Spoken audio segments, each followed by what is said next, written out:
Welcome to Study Time, a televised home learning program produced by Rwanda Education Board.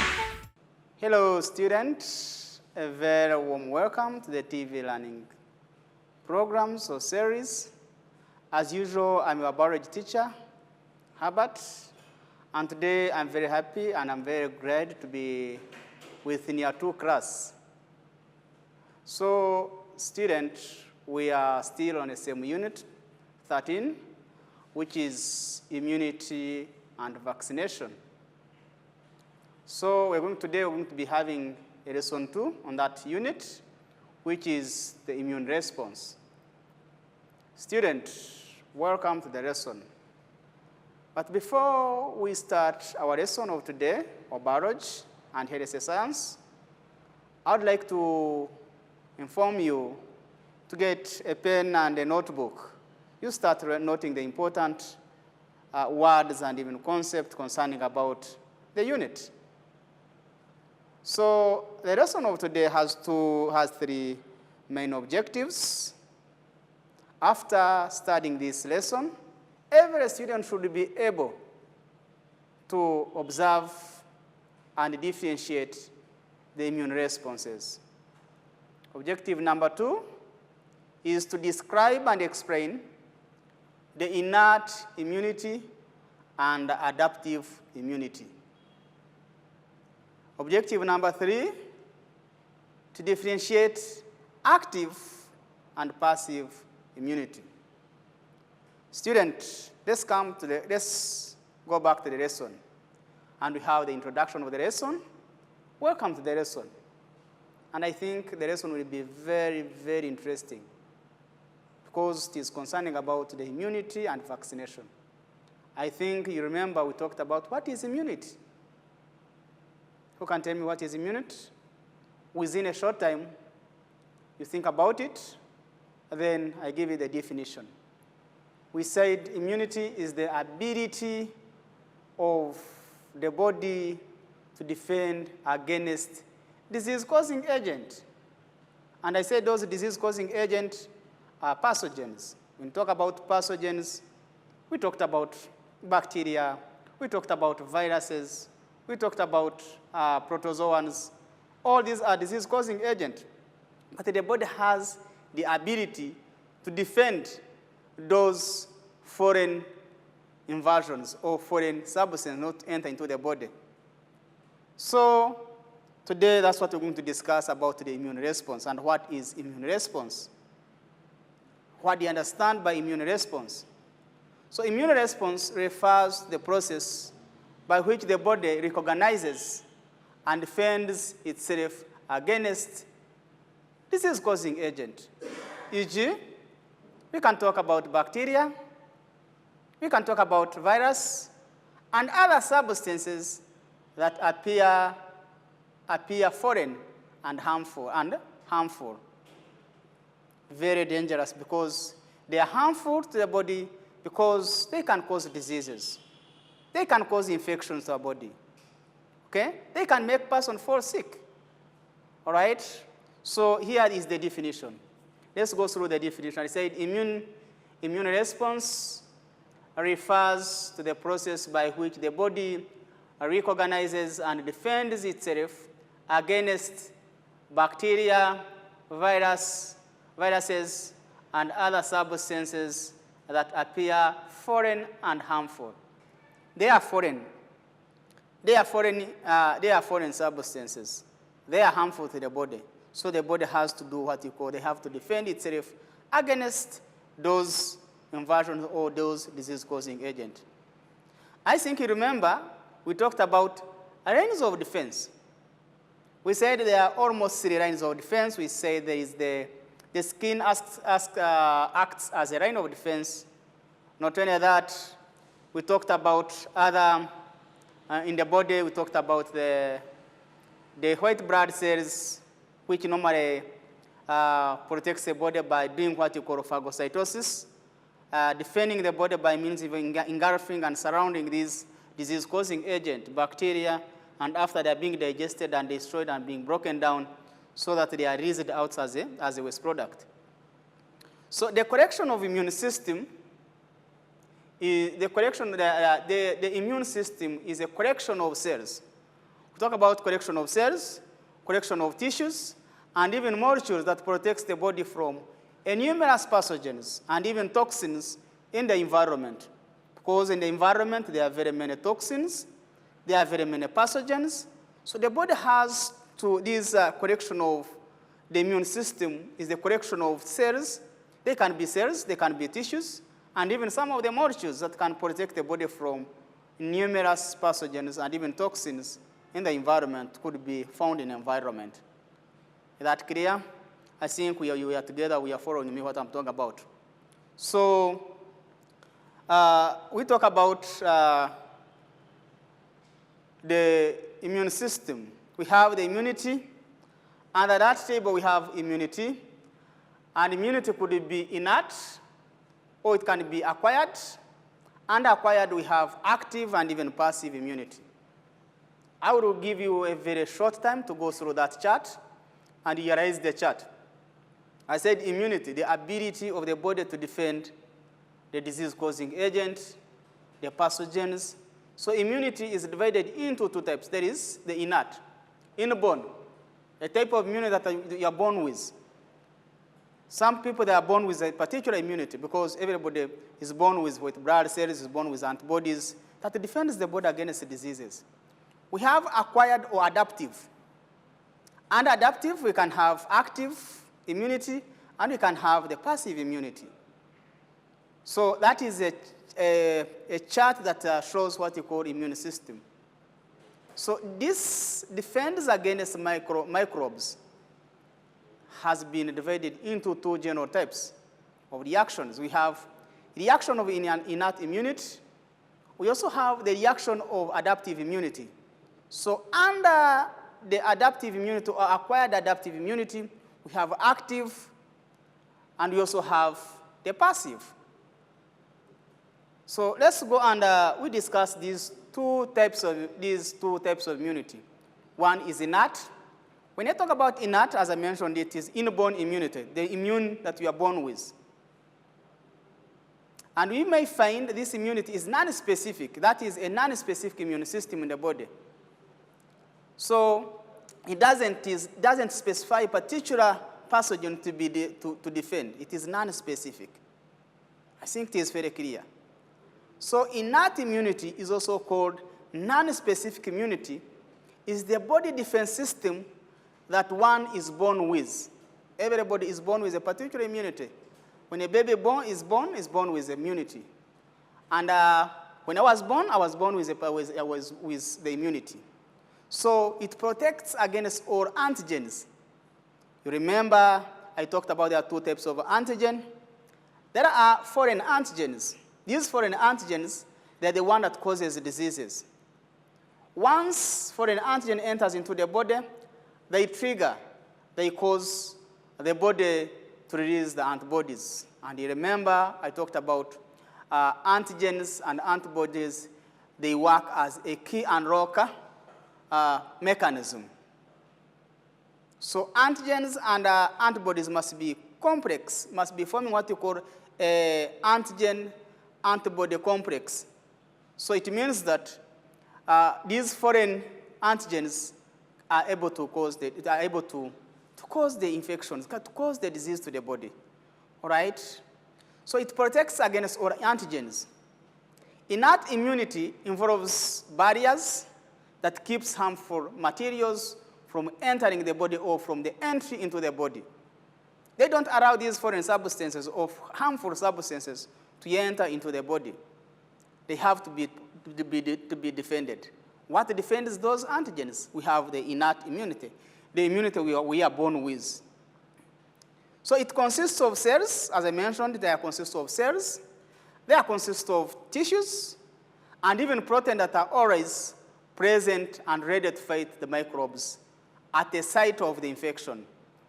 Once these are proteins, you remember I talked about antigens are protein in nature, and even the antibodies are protein substances. So these proteins are always, the proteins I'm talking about the antibodies. antibodies. They are present and they are ready to fight microbes at a site of infection. They can be raised and are able to fight the disease at the site of infection. The main components of innate immunity. What are the major components of innate system? I will give you a short time, few seconds, and you take your time to think about what are the major components of innate immune system. That immune system that we are born with, what are its major components? Take your time to think about it, and we go through the lesson. Good. Number one, they are physical epithelial barriers. They have what you call physically epithelial barriers. They can be acting as a barrier. They can block the entry of these pathogens, of these microbes. So they have what you call physical epithelial barriers. Number two, phagocytical leukocytes. In order to talk about phagocytical, they must be having what you call phagocytical leukocytes. Leukocytes, that is white blood cells. All right? They are dendritic cells. They have what you call dendritic cells. The cell that can release dendrites and able to detect any entry of any microbes into the body. Number four, the special type of white blood cells are called what you call natural killers, NK. They also have a special type of white blood cells which are called naturally killers. They are naturally killers. They are good killers of these microbes. Number five, these innate immunity, they keep saturating in the plasma proteins. Because you know that the blood is made up of almost 90% of the blood is made up, 90% of the blood is made up of plasma. So these natural killers, they keep saturating in the blood plasma. Innate immunity includes the components of the body first line of defense. So innate immunity is composed of the first line of defense. You remember, I said that in the first line of defense is the skin. The skin is acting as the first line of defense. And also, we also have the enzymes, could be the first line of defense in the tears and even the skin oil. Mucus secreted, we have some mucus that are secreted in our nasal cavity, which is very important to trap dust that could be able to enter into our respiratory system and cause disease. We also have skin and even acid in the stomach. Remember, we also have some acid in the stomach that could be acting as the first line of defense. Take an example. You can take food. When you take the food is having very many microbes. Once it goes into the stomach, what happens? The stomach is able to release hydrochloric acid, and which will be acting as a line of defense, which will be able to kill any bacteria, any microbes that are present in the food taken. It is going to be destroyed. Is that clear? So that is the innate immune system. We have talked about its properties and its major components. So let's talk about adaptive immune system. As the word implies adaptive, immunity is something that it is adapted. Adaptive immune system is also known as acquired immune system. You acquire it, you are not born with, which makes it become more different from what you call innate immune system. Are you following me? It's the immune that it develops after exposure to a various antigens. Let me give you an example. When you take the tablets, you are exposed to the particular antigens, and that one will just wake our body immune system to release more antibodies. So when we talk about some people can take drugs when they are not sick. Take an example, people who are used to suffer from malaria. They can do what you call gradual exposure. Gradual exposure, that is taking the tablets wherever you feel, even if you're not sick. And that one will just arrest or raise our immune system. That is, after exposing to virus antigens, that one will make our immune system to be always active. And that immune system that is raised because of taking the tablets which contains antigens, that one is referred as adaptive immune system or acquired immune system. The immune system builds a defense against that specific antigens because those antigens must be more specific, not non-specific. They must be specific to a particular antigen.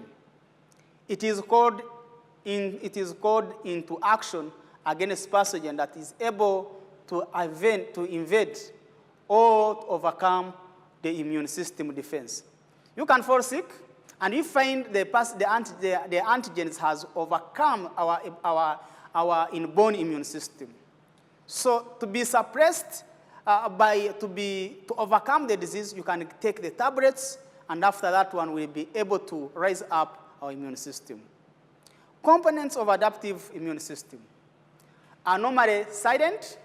However, when activated, these components are adapted to the presence of the infectious agent by creating mechanism for neutralizing and even eliminating the microbes. They have a way of just eliminating or neutralizing the microbes.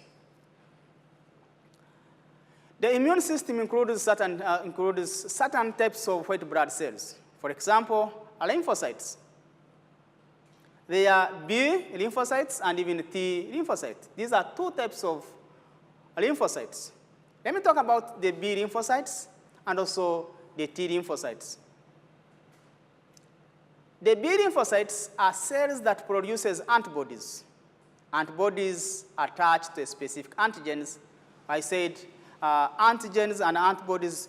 Antibodies must be specific to a particular antigens. All right? So specific antigens and are present to other immune cells for destruction. We have T lymphocytes. T lymphocytes that attack antigens directly and help to control the immune system. During growth and development, of course, of white blood cells, remember I told you where white blood cells are manufactured. They are manufactured in bone marrows. They always learn to differentiate. These white blood cells, they are able to differentiate between individuals of own body tissues and foreign substances. What do you mean? I said, remember I talked about what you call autoimmune system. So they are able to differentiate the foreign antigens and those antigens that are found that are made by itself. So that is differentiating between individuals' own body tissues and foreign substances. Once B cells and T cells are formed, what happens? A few of those cells will be multiply and provide what you call memory. They are going to keep the memory. So it means that once you fall sick again, the body is able to release the other responsible antibodies to fight the particular antigen that were being recognized. This allows the immune system to respond faster and more efficient the next time. That's what I've been talking about. Next time they're able because they keep the memory. And an individual is exposed to the same antigens. Let me talk about active immune system now.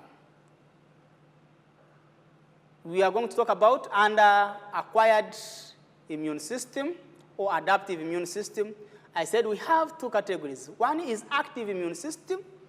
Another one is passive immune system. How do these two differ? How can we distinguish the two types of immune system? Active immune system, this is the immune system that results from the production of antibodies by immune system in response to the presence of antigen that are present there. It makes it become active. Active immune system is either natural or artificial. It could be natural active immune system, or it can be artificial active immune system. Naturally, acquired immune system occurs when a person is exposed to a live pathogen. Once you are exposed to a live pathogen, what happens? The individual develops the disease and becomes the immune as a result of what you call primary immune response. Let's have artificial acquired active immune system. It can be the induced one. How is it going to be induced? Think about it. That one is going to be induced because of what you call a vaccine or vaccination. A substance that contains the irritated form of antigens, a vaccine that stimulates the primary response against the antigens without causing symptoms of the disease. It is able to recognize it without causing the symptoms of the disease. All right. Let me talk about passive immunity. Passive immune system. This is a short-term immune system that results from the introduction of antibodies from another person.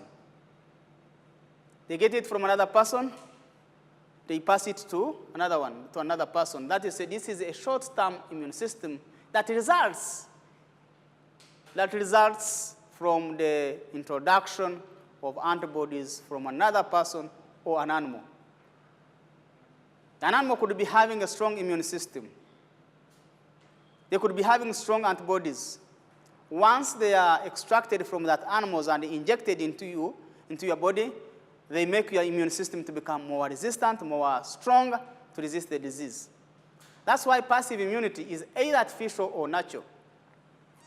Artificially acquired passive immunity is a short-term immunization. And it is achieved by injection of antibodies. What do you do? It is just the injection of the antibodies. Once they do the injection to the antibodies, that are not produced by the recipient cells. They are not produced by the recipient cells. The recipient cells should be the person. But once they inject these antibodies, you acquire it. That is passive from one person or from an animal to another person. Then we talk about natural acquired passive immunity. It occurs during pregnancy.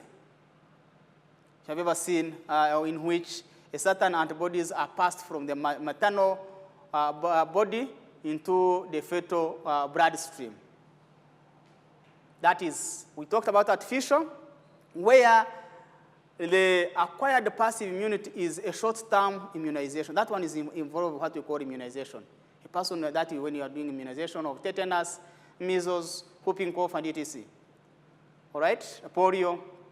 They are done by means of what you call artificial acquired passive immunity. When it comes to natural acquired passive immunity, that could be passed from the mother to the baby through the bloodstream, through the placenta. So natural acquired passive immunity occurs during pregnancy, in which a certain antibodies are passed from the maternal body into the fetal body bloodstream through the placenta. Okay? Take an example in passive immunity, for example, in breastfeeding. What happens? I'm giving an example of breastfeeding. The infants have a passive immunity because they are born with antibodies that are transferred through the placenta from their mother. They are transferred from the placenta to their mother, they are passed through the placenta from their mother. They also get some antibodies from the mother breast milk. And that's why people, we talk about women are advised to breastfeed their babies almost like 6 months, even 2 years. That is purposely to do what the babies or their children should be able to get what you call passive immunity. All right?